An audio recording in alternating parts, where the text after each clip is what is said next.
ఇదే सर चटनी चाला बाउंट सर चटनीस में खाएंगे नहीं नहीं यार चटनी विकनी नहीं खाना है मुझे रोड साइड गंदा खाना खिलाओ मुझे रोड साइड खाना जय शाह बीसीसीఐ సెక్రటరీ అమిత్ షా కొడుకు హోమ్ మినిస్టర్ కొడుకు రోడ్ మీద ఎట్లా తీసుకుపోవాలన్న నా టెన్షన్ నాది ప్లస్ ఆయనతో పాటు 2-3 ప్లేయర్స్ ఉన్నారు వేరే స్టేట్ సెక్రటరీస్ ఉన్నారు 30 మంది ఆయన సెక్యూరిటీ ఉంటారు వీళ్ళని 40-50 మందిని రోడ్ మీద ఎట్లా తీసుకుపోవాలి ఆలోచిస్తున్న టైంలో నాకు సడన్గా గుర్తొచ్చింది మాదాపూర్లో మన అయ్యప్ప సొసైటీలో మన రాజశేఖర రెడ్డి గారి విగ్రహం పక్కన పల్లెటూరు దోశ అని నాకు తెలిసిన ఫ్రెండ్ ఒక దోశ ఉంటుంది సార్ మనం బోదాం సార్ అని చెప్పేసి ఆయనకి ఏం చెప్పలే ఒక ప్లేస్ తీసుకెళ్తా సార్ కూర్చొని కొంచెం సెక్యూరిటీ ఉండే ప్లేస్కి తీసుకెళ్తా రోడ్ మీద తీసుకెళ్ళండి అంటే సరే అచ్చా దశొక్కలా అన్నాడు సరే అని చెప్పిండు వాడికి వస్తున్నా అని చెప్పిన ఫ్రెండ్ కాబట్టి ముందే ఫోన్ వాడు రెడీ చేసి పెట్టిండు అంత ఖాళీ చేసిండు 30-40 మంది వెళ్ళి కూర్చున్నాం దోశ వాడికి ముందే చెప్తే 4-5 రకాల దోశలు తీసుకొచ్చాను 4 దోశలు తిన్నాడు సార్ 4 దోశలు ఎంత ఇష్టంగా తిన్నాడు అన్నీ కారం దోశ అని కడప కారం దోశ అని తీసి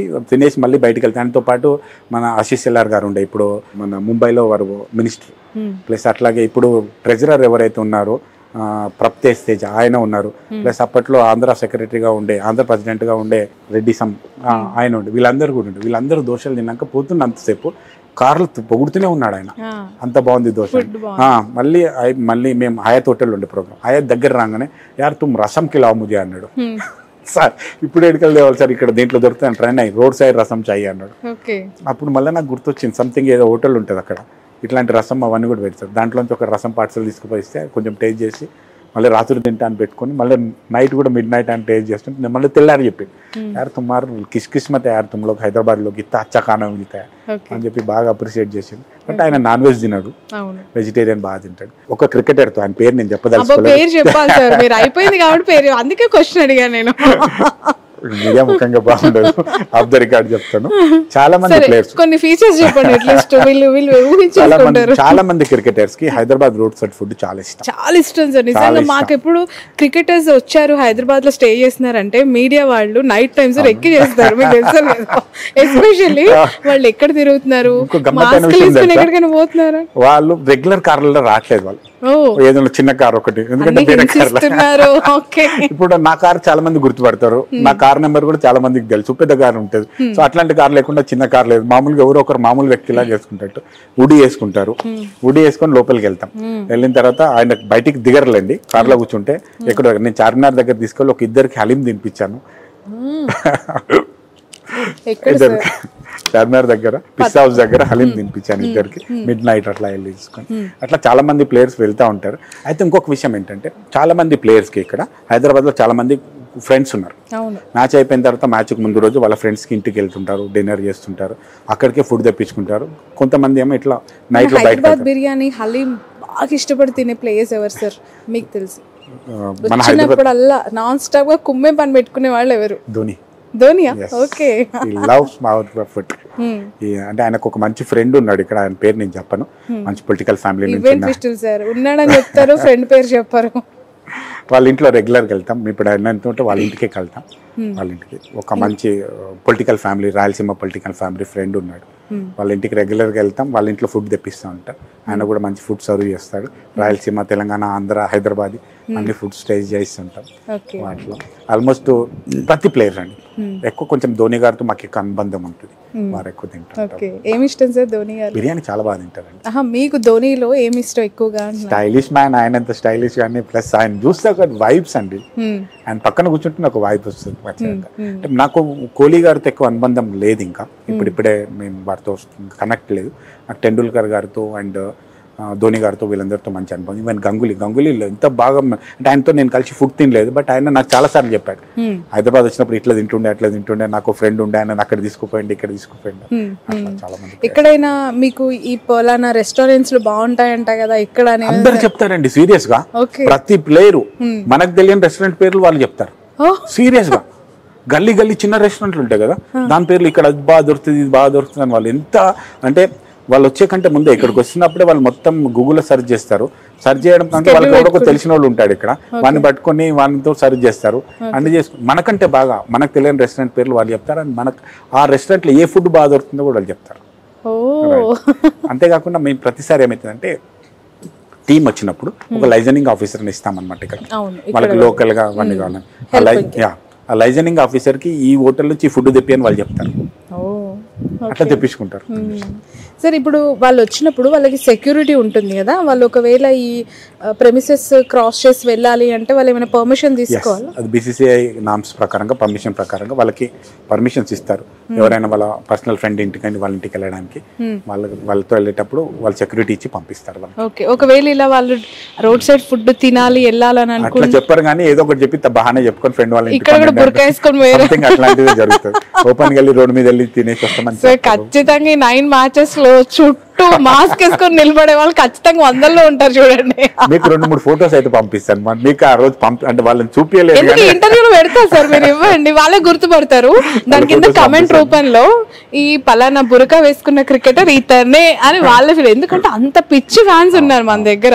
అది ఆ క్రికెటర్స్ కి తెలుసో లేదో తెలియదు కానీ హైదరాబాద్ లో ఉన్న క్రికెట్ లవర్స్ నాకు తెలిసి మన ఇండియాలో ఏ స్టేట్ లో ఉండరు. మాకున్న ప్రాబ్లం అదే అండి, ఆ టికెట్స్ అప్పుడు ఇంత క్రేజ్ తెలుసా, ఈవెన్ BCCI కూడా అది గుర్తించిందా, అందుకని మంచి మ్యాచ్లు మనకి ఇవ్వడానికి ప్రయత్నం చేస్తారు. హైదరాబాద్ లో ఇప్పటివరకు ఎలాంటి మ్యాచ్ చేసినా స్టేడియం ఖాళీగా ఎప్పుడు ఉండదండి. సింపుల్ గా మొన్న సెలబ్రిటీ క్రికెట్ లీగ్ అని CCL చేశారండి. ఆ టైం టికెట్ పెట్టి కూడా 25,000 మెంబర్స్ ఇక్కడికి వచ్చారండి. అందులో ఎక్కడ కూడా ఒక పెద్ద క్రికెటర్ లేరు, ఎవరు లేరు. అఖిల్ వాళ్ళు కొంచెం ఆడుతున్నారు, వాళ్ళ మ్యాచ్ కి 25,000 మెంబర్స్ వచ్చారండి స్టేడియం. నాకు సిపి గారు, రాచకొండ సిపి గారు చెప్తున్నారు మొన్న, వారు పాపం ఎవ్రీ మ్యాచ్ ఉన్నప్పుడు థ్యాంక్స్ టు రాచకొండ సిపి గారు, మీడియా ముఖంగా మీకు ధన్యవాదాలు తెలియజేస్తున్నా. ఏ మ్యాచ్ ఉన్నా మాకంటే ఎక్కువ వారు స్టేడియంలో కూర్చుంటారు. వారు ఫస్ట్ ప్రేక్షకుడు స్టేడియంలోకి వచ్చే నుంచి లాస్ట్ ప్రేక్షకుడు స్టేడియం నుంచి వెళ్ళిపోయేంత వరకు సెక్యూరిటీ వారు పర్సనల్ గా దగ్గర అక్కడ కూర్చుంటాడు, కింద అక్కడే కూర్చొని చేరేసుకొని మొత్తం స్టేడియం చూస్తారు. Great man. మన హైదరాబాద్ గురించి మీతో ఏదైనా good memory or good happiness share చేసుకున్న క్రికెటర్ ఎవరైనా? టెండూల్కర్ గారు అండి, మన జిమ్ఖానా ప్లేని చాలా బాగా పొగుడుతారు. టెండూల్కర్ అండ్ గంగూలీ ఇద్దరు కూడా నాకు, అంటే వేరే వాళ్ళతో నాకు ఎక్కడ అనుబంధం అంటే రవిశాస్త్రి గారు కూడా ఈ స్టేడియం కంటే ముందు LB స్టేడియంలో మ్యాచ్లు ఆడేవాళ్ళు. రవిశాస్త్రి గారు, గవాస్కర్ గారు LB స్టేడియం కూడా అంత బాగా పొగుడుతారు. అంతేకాకుండా జిమ్ఖానాలో మనకు చిన్న స్టేడియం, చిన్న గ్రౌండ్ ఉంది, అక్కడ వాళ్ళు రంజీలు అవి ఆడడానికి వచ్చేవాళ్ళు. ఆ ప్లేస్ ఎంత పొగుడుతారు, మేము రంజీ ఇక్కడ పెట్టాం, మా కెరియర్ ఇక్కడ స్టార్ట్ అయింది, మేము ఈ మ్యాచ్ లో ఎన్ని స్కోర్ కొట్టాం అన్ని చెప్తుంటారు. నిజంగా కూడా వాళ్ళ మెమరీస్ పంచుకుంటారు బాగా. అప్పట్లో ఇంకొకటి కూడా చూశానండి, హైదరాబాద్ క్రికెట్ అసోసియేషన్ ప్రెసిడెంట్ అని నేను కలవగానే వాళ్ళ ఫేస్ లో చేంజ్, ఒక గ్లో కనిపిస్తుంది అండి సీరియస్ గా. వాళ్ళు ఎందుకో అంటే అంత కనెక్ట్ అయినారు హైదరాబాద్ కి. హైదరాబాద్ వాళ్ళ ఫేస్ గ్లో అవుతుంది. అంత బాగుంది నాకు. మొన్న నితీష్ సెంచరీ చేసిన తర్వాత రవిశాస్త్రి గారు బాగా ఏడ్చారు కదా, ఎమోషనల్ అయిపోయి. యాక్చువల్గా ఏడుస్తుంది వాళ్ళ ఫాదర్ ఒక వైపు, ఇంకొక బాక్స్ లో రవిశాస్త్రి గారు. ఎందుకంత మీకేమైనా చెప్పారా తర్వాత? నితీష్ ఇన్ఫాక్ట్ అతను ఆంధ్ర క్రికెట్ అసోసియేషన్ నుంచి, వారి నుంచి మాకు పెద్దగా అది లేదు, బట్ అతను హైదరాబాద్ లో కూడా కోచింగ్ తీసుకున్నాడు. మరి రవిశాస్త్రికి ఆయన కోచింగ్ అకాడమీలో ఎక్కడో చేసినట్టున్నాడు. ప్లస్ ఆయన ఆట చూసిన తర్వాత రవిశాస్త్రి నిజంగా ఎమోషనల్ అయినాడు. మేబీ ఆయనకి ఏమైనా పాత రోజులు గుర్తొచ్చినాయేమో, ఆయన ఆడింది, ఆయన కష్టపడిన రోజులు అవన్నీ ఏమైనా గుర్తొచ్చినాయేమో, నితీష్ లో ఆయన చూసుకున్నాడేమో మేబీ అట్లా. సార్, ఒక నిరుపేద కుటుంబం, తండ్రి ఏదో కష్టపడితే పూట గడిచే కుటుంబంలో నుంచి ఒక అద్భుతంగా ఆడే అబ్బాయి క్రికెటర్ అవ్వాలనుకుంటాడు. మామూలుగా మనకు సినిమాలో చూపించే స్టోరీస్, ఎవరో వస్తారు హెల్ప్ చేస్తారు, వాడే దశ తిరుగుతుంది అది. బట్ ఇన్ జనరల్గా ఇప్పుడు మనకు సొసైటీలో చాలా మంది గల్లీ ప్లేయర్స్, ఈవెన్ దో మీరు కూడా గల్లీలో క్రికెట్ ఆడి HCA ప్రెసిడెంట్గా మీ జర్నీ ఇక్కడ వరకు వచ్చింది సార్. సో అలాంటి వాళ్ళకి క్రికెటర్ అవ్వాలి అని అంటే మీరు ఇచ్చే అడ్వైజెస్ ఏంటి? ఫైనాన్షియల్గా, మోరల్గా, ఫిజికల్, ఎవ్రీథింగ్. నిజంగా ఎక్కువ అవకాశం వాళ్ళకే ఉందండి, ఎక్కువ అవకాశం వాళ్ళకే ఉంది. వాళ్ళ దగ్గర కొట్లాడే పటిష్టత అండ్ గెలవాలనే కోరిక ఎక్కువ ఉంటుంది.